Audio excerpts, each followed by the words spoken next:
Good morning. कैसे हैं प्यारे बच्चों? क्या आप लोग स्वस्थ हैं, मस्त हैं? तो चलिए, आज सुबह सुबह हम लोग पढ़ते हैं।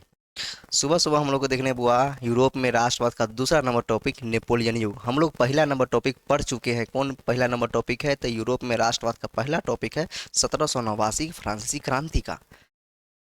उससे भी पहले हम लोग पढ़े थे राष्ट्रवाद के बारे में। राष्ट्रवाद यानी राष्ट्र के प्रति प्रेम या लगाव की भावना को राष्ट्रवाद कहते हैं, तो देख चुके थे। उसके बाद हम लोग 1789 की फ्रांसीसी क्रांति के बारे में भी देख चुके हैं, क्योंकि 1789 की फ्रांसीसी क्रांति में राजा लुई सोलामा था, उसकी पत्नी मेरी अंतोनेट थी, और ये इन दोनों का प्रभाव था उस क्रांति पर। इस क्रांति में क्या क्या हुआ जी? आप लोगों ने देखा, जनता आवाज़ नहीं उठा सकती है। जनता उस फ्रांस में देखिएगा, जो नागरिक जनता लोग रहते थे वहाँ, समाज को इन्होंने 3 वर्गों में बांट दिया। और जो कि जब आप जानते हैं जो 3 वर्गों में बांटा, तो सभी को समान नागरिक संहिता यानी सभी को वह समान अधिकार मिलना चाहिए। तो इन लोगों को समान अधिकार नहीं मिलते थे, तो बहुत सारे क्रांति के कारण थे जो कि हम लोग पिछले कक्षा में देख चुके हैं। आज हम लोग का टॉपिक रहेगा नेपोलियन युग, क्योंकि नेपोलियन युग के बारे में हम लोग को समझने इसमें अच्छी तरह से। तो आज हम लोग का टॉपिक रहेगा, तो नेपोलियन युग के बारे में हम लोग आज समझेंगे। ठीक है, नेपोलियन कौन था, इनका जन्म कहाँ हुआ, और यूरोप के राष्ट्रवाद में इनका क्या योगदान है।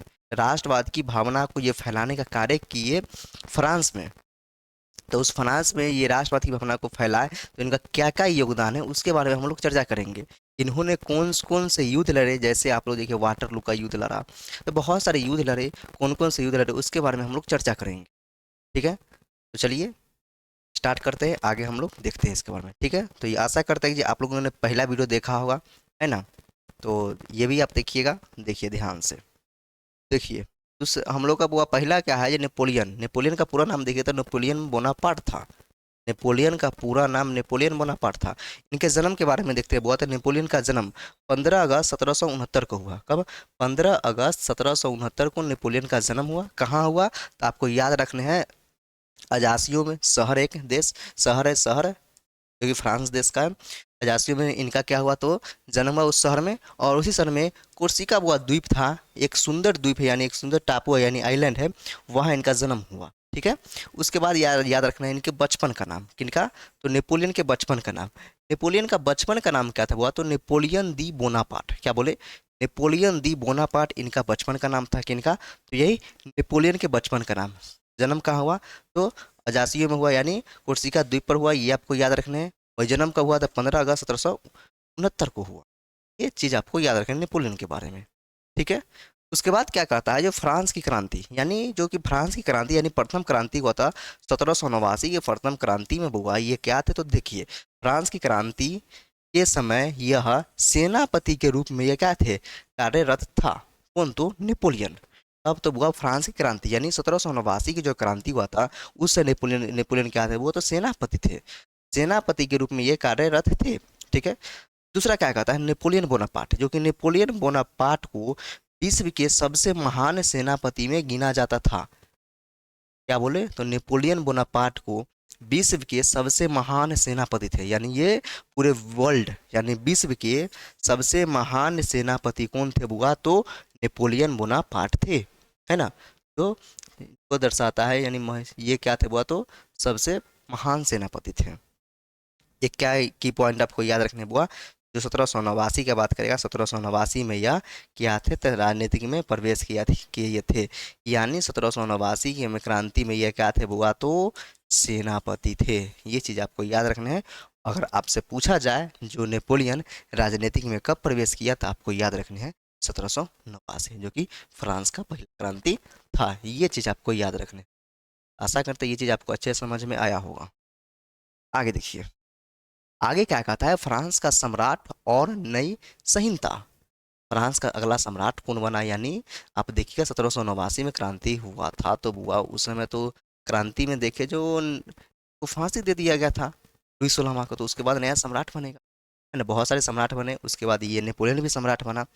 देखते हैं जो नेपोलियन सम्राट कब बना। तो नेपोलियन 18 मई 1804, डेट आपको याद रखने है बुआ, 18 मई 1804।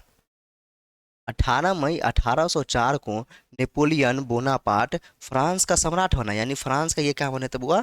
राजा बने। कब बने बुआ? तो 18 मई 1804 को बने। कब बने? 18 मई 1804 को ये क्या बने तो बुआ? राजा बने, क्या क्या बने, राजा। और कहाँ का राजा, तो याद रखने हैं आपको, फ्रांस का राजा बने। कहाँ का राजा हुआ, तो फ्रांस का राजा। ये चीज़ आपको याद रखने हैं। कौन बने, तो नेपोलियन बने। दूसरा क्या कहता है, जो सम्राट बनते ही, नेपोलियन सम्राट बनते ही नेपोलियन ने अपना एक अलग कानून बनाया। यानी ये सम्राट बनते ही अपना एक अलग कानून बनाया, जिसे नेपोलियन संहिता के नाम से जाना जाता है। किसे किस नाम से जाना जाता है, तो नेपोलियन संहिता। अगर आपसे पूछ दिया जाए नेपोलियन संहिता किसे कहते हैं, तो नेपोलियन सम्राट बनते ही एक अपना एक अलग कानून बनाए, जिसे नेपोलियन संहिता के नाम से जाना जाता है। उस संहिता के बारे में हम लोग आगे चर्चा करेंगे। क्या कहता है, एक और चीज़ आपको याद रखनी है, नेपोलियन संहिता यानी नेपोलियन संहिता आपको कह दे या नेपोलियन कोड कह दे, आपको दोनों का अर्थ वही होगा, ये आपको याद रखना है। यानी नेपोलियन संहिता यानी कोड की संख्या कितनी हो जाएगी, तब वह आपको याद रखना है 5 कोड की संख्या होगी। कितनी, तो 5 कोड की संख्या होगी। ये चीज़ आपको याद रखनी है, नेपोलियन कोड की संख्या कितनी होगी, तो 5 होगी। ठीक है, तो क्या ये स्लाइड आपको समझ में आए, बताइएगा। भाई क्या पढ़े हम लोग, जब पहले सम्राट कब बना, तो सम्राट हुआ 18 मई को बना। कब बना, 18 मई 1804 को क्या बना, ये सम्राट बना। कहाँ का, तो हुआ फ्रांस का बना। ये चीज़ आपको याद रखना है। सम्राट बनते ही नेपोलियन ने एक अलग कानून बनाया अपना। उसके बाद जिसे किस नाम से जाना जाता है, तो नेपोलियन संहिता के नाम से जाना जाता है। ये चीज़ आपको याद रखना है नेपोलियन के बारे में। ठीक है, अगला देखते हैं। अगला देखते हैं जो नेपोलियन के कोड के बारे में। जो पीछे हम लोग, ये देखिए पीछे हम लोग नेपोलियन संहिता पढ़े हैं, और नेपोलियन संहिता के टोटल कितने हैं, तो 5। यानी 5 कोड को ये बताता है। तो वही 5 कोड के हम लोग बारे में अभी चर्चा करेंगे। चर्चा 5 कोड में पहला कोड क्या है, हुआ नागरिक संहिता के बारे में। किसके संहिता में हुआ, यानी नागरिक संहिता के बारे में हम लोगों को पहला कोड में पढ़ना है। इसमें क्या कहता है, जरा ध्यान दीजिए। कहता है कि यह संहिता ने कानून के समक्ष, यानी कानून के समान समक्ष समानता स्थापित की। यानी सभी को समानता, यानी समान वर्ग, समान अधिकार, समान सबको अधिकार सम्मान मिलना चाहिए कानूनी रूप से, जो कि लुई 16वां के शासनकाल में ऐसा नागरिकों को नहीं मिलता था। ये चीज़ को इसने स्थापित किया। उसके बाद और संपत्ति के अधिकारों की रक्षा की, यानी उनके संपत्ति को क्या किया, अधिकारों की रक्षा की। और यह जन्म पर आधारित विशेषाधिकार, जो कि जन्म से उच्च वर्गों को विशेषाधिकार थे, उनको समाप्त करने का ये कार्य किए नेपोलियन ने। तो क्या कहता है, जो यह जन्म पर आधारित विशेषाधिकारों को समाप्त करता है और संपत्ति व्यवस्था को क्या किया, इसमें इन्होंने खत्म करने का कार्य किया। दूसरा क्या कहता है, वह नागरिक प्रक्रिया संहिता। यानी नागरिक प्रक्रिया संहिता में क्या कहता है, इस संहिता में नागरिक नागरिक मामले में कानूनी प्रक्रिया को परिभाषित किया, जैसे कि मुकदमे और अदालती कार्रवाई। यानी इस प्रक्रिया में क्या कहता है, नागरिकों मामले में कानूनी प्रक्रिया, यानी नागरिक कोई भी मामला हो तो उसमें कानूनी प्रक्रिया किया जाएगा और परिभाषित किया। और जैसे कि मुकदमे और अदालती कार्रवाई, जैसे देखिएगा जो समान रूप से एक अदालती कार्रवाई, यानी एक कोई भी प्रक्रिया अगर होती है, कोई भी समस्या होती है, तो नागरिकों के लिए अदालत ये सब होंगे ही होंगे। और समान रूप से अधिकार है तो समान रूप से प्रक्रिया भी होगी। ये नहीं कि उच्च कोई वर्ग है, कोई निम्न वर्ग है तो इसमें असमानता दिखा जाएगा, तो ऐसा नहीं है, इसमें समान रूप से दिखा जाएगा। इन्होंने ये स्थापित किया। उसका तीसरा कहता है वाणिज्य संहिता। यानी इस सिद्धांत में व्यापार, जो कि व्यापार होते थे और वाणिज्य से संबंधित कानून के क्या हुए, नियम नियम शामिल हुए, यानी इसमें व्यापार के उद्देश्य से। वहीं चौथा में देखिएगा जो आपराधिक संहिता। आपराधिक संहिता में क्या कहता है, इस संहिता में अपराधों और दंड का वर्णन है। यानी अपराधों और दंड का वर्णन है, जिसमें विभिन्न अपराधों के लिए अलग सजाए हैं। यानी इसमें सजाए के, यानी जो कि आप दंड करते हैं, कोई भी अपराध करते हैं तो आपको दंड यानी सजा तो मिलेंगे ही मिलेंगे, तो इसमें सजाए क्या है, हुआ तो शामिल है ना, अपराधियों के लिए। वही कहता है दंड प्रक्रिया संहिता। यानी दंड प्रक्रिया संहिता में आपका कहता है, जो इस संहिता में अपराधी मामलों में कानूनी प्रक्रिया को परिभाषित किया है। इस प्रक्रिया को तो आपको याद रखना है, कानूनी प्रक्रिया को परिभाषित किया है। इस प्रक्रिया को तो कानूनी प्रक्रिया को इन्होंने परिभाषित किया है दंड प्रक्रिया संहिता में। और गिरफ्तारी, जांच, अदालती कार्रवाई इसमें होगी, कौन में, तो दंड प्रक्रिया संहिता में। तो ये नेपोलियन के 5 कोड थे, 5 संहिता थे। कौन कौन 5 कोड थे और कौन कौन 5 संहिता थे, ये चीज़ आपको याद रखने हैं। ठीक है बुआ, इसमें ये चीज़ आपको याद रखने हैं।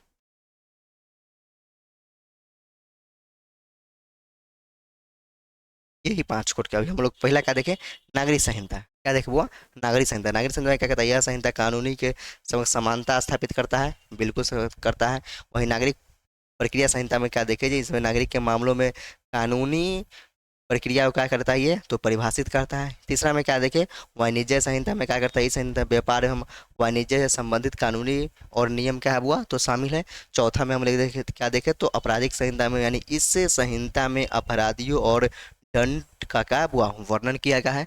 वहीं पांचवा में आप लोग देखिए क्या है, दंड प्रक्रिया संहिता यानी इस संहिता में अपराधी मामलों में कानूनी प्रक्रिया का किया है तो परिभाषित किया है। तो ये टोटल और टोटल 5 कोड थे जिसको आपको याद रखने हैं। ठीक है, आप आशा करते हैं कि ये 5 कोड आप लोग समझ गए होंगे। उसके बाद अगला देखिए आगे क्या कहता है, नेपोलियन के द्वारा किए गए काम जो कि राष्ट्रवाद के प्रचार यानी प्रसार में क्या था योगदान था, वो कौन कौन से कार्य इन्होंने किए जो राष्ट्रवाद के प्रसार में योगदान था, उस कार्य के बारे में हम लोग अभी चर्चा करेंगे। तो पहला कार्य क्या था वो आपको याद रखना चाहिए, विशेष अधिकार को क्या किया इन्होंने समाप्त किया, नहीं जिस को विशेषाधिकार था, जन्म से विशेषाधिकार था, उनको समाप्त करने का ये कार्य किया किसने तो नेपोलियन ने। ये चीज आपको याद रखना है। दूसरे क्या याद रखना है बुआ, जो शिक्षा में इन्होंने क्या किया तो सुधार किया, यानी शिक्षा प्रणाली को इन्होंने क्या किया तो सुधारा। तीसरा आपको याद रखना है यातायात के साधनों को सुगम और सस्ता कर दिया, यानी यातायात यानी आने जाने में जो भी खर्च होते हैं उनको सस्ता करने का इन्होंने कार्य किया। चौथा क्या कहता है कि सभी नागरिकों के लिए एक समान कानून यानी एक समान कानून, जो कि आप देखें सभी नागरिकों के लिए एक समान यानी असमान कानून था जो कि 1789 क्रांति में आप लोग देखें। लेकिन नेपोलियन ने क्या किया, नेपोलियन के कार्य ने क्या किया, जो इन्होंने सभी नागरिकों को एक समान कानून बनाया, सभी नागरिकों के लिए बनाया। वही संचार व्यवस्था को अच्छा और सुगम कर दिया, यानी संचार व्यवस्था को इन्होंने क्या किया अच्छा और सुगम कर दिया। वही पांचवा कहता है सामंती व्यवस्था को समाप्त कर दिया, यानी सामंत जो कि राजा के आदमी थे वही व्यवस्था को इन्होंने क्या किया तो वह समाप्त करने का कार्य किया। वहीं अगला कार्य क्या देखिएगा, जो आर्थिक असमानता को दूर करने का इन्होंने क्या किया तो प्रयास किया, जो आर्थिक रूप से असमानता थी उनको ये दूर करने का क्या किया तो वह प्रयास किए। तो ये कुछ योगदान थे राष्ट्रवाद के प्रसार में नेपोलियन का। आशा करते ही आपको अच्छे समझ में आए होंगे। तो क्या हम लोगों ने देखा 1789 क्रांति देखे, 1700 क्रांति में वहाँ का सम्राट कौन था हुआ था, अब हम लोग पिछले कक्षा में देखे थे जो लुई 16वां था, कौन वंश के बुर्बो राजवंश के थे, पत्नी का नाम मेरी अंतोनत जो कि ऑस्ट्रिया की आई थी वह राजकुमारी थी। और 1793 में क्या हुआ था राजा का क्या हुआ था वह तो अंत हो गया था। ये तो हम लोग पढ़ चुके हैं। होता किसका प्रवेश होता है तो नेपोलियन का राजनीतिक प्रवेश कब हुआ तो आपको याद रखना, राजनीतिक में कब प्रवेश किया तो 1789 में किया। ये चीज़ आपको याद रखना। 1804 में ये क्या बना तो राजा बना, ये चीज़ आपको याद रखना है। सम्राट बन गया कब 1804 में। नया कानून लागू किया जिसको नेपोलियन संहिता के नाम से जाना जाता है। और नेपोलियन संहिता या नेपोलियन कोड कितने होते हैं तो टोटल 5 होते हैं। ये चीज़ आपको याद रखना है। वहाँ का चांसलर ये आगे हम लोग देखें, इसकी चर्चा हम लोग को आगे करनी है। तो विशेषाधिकारों के बारे में हम लोग पढ़ चुके हैं, यानी ये सब विशेषाधिकार के बारे में हम लोग अच्छी तरह से पढ़ चुके हैं।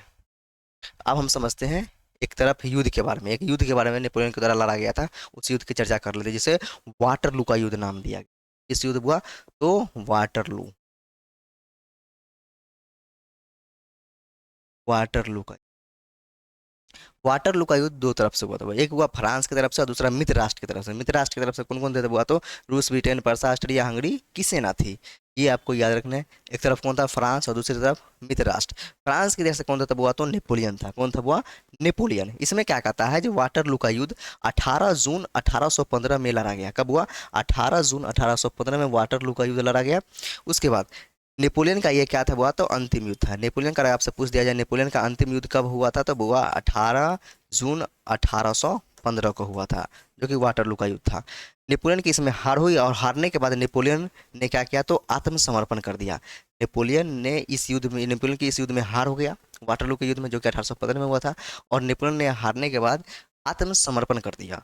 वहीं उसे एक कैदी के रूप में सेंट हेला नामक, अब पूछता है इसे क्वेश्चन, उसे एक कैदी के रूप में सेंट हेला नामक टापू पर भेज दिया गया, जहां उसका मृत्यु हुआ 52 वर्ष की आयु में, यानी 1821 में उसका क्या होगा हुआ तो मृत्यु होगा। यानी वाटरलू का युद्ध 1815 में हुआ और 1821 में क्या होगा हुआ तो उसका मृत्यु होगा। 1821 में उसका आयु कितना था तो आपको याद रखना है 52 वर्ष थे उसका आयु, यानी 52 वर्ष में ही क्या होगा वो मृत्यु, यानी उनका मृत्यु हो गया। ये चीज़ आपको नेपोलियन के बारे में याद रखना है। उसके बाद होता है एक संधि, यानी वियना संधि होता है, जो कि फ्रांस की राजधानी वियना में होता है। कब होता है तो 1815 में वाटरलू के युद्ध के बाद होता है। वियना सम्मेलन की अध्यक्षता कौन करा था ऑस्ट्रिया के चांसलर एक मैटर नहीं कर रहे थे। ये चीज़ आपको याद रखना है नेपोलियन के बारे में, जो कि नेपोलियन का मृत्यु कब हो गया 1821 में, कब तो 52 वर्ष की आयु में। इसका अंतिम युद्ध कौन था हुआ तो वाटरलू का युद्ध था, जो कि कब लड़ा गया था 18 जून 1815 को लड़ा गया था। ये चीज़ आपको याद रखना है, जिसमें इसका क्या होता है तो हार हो जाती है। ठीक है, तो आशा करते हैं कि इस चीज़ को आप लोगों ने अच्छे से समझा होगा। ठीक है, तो चलिए, जय हिंद, जय भारत।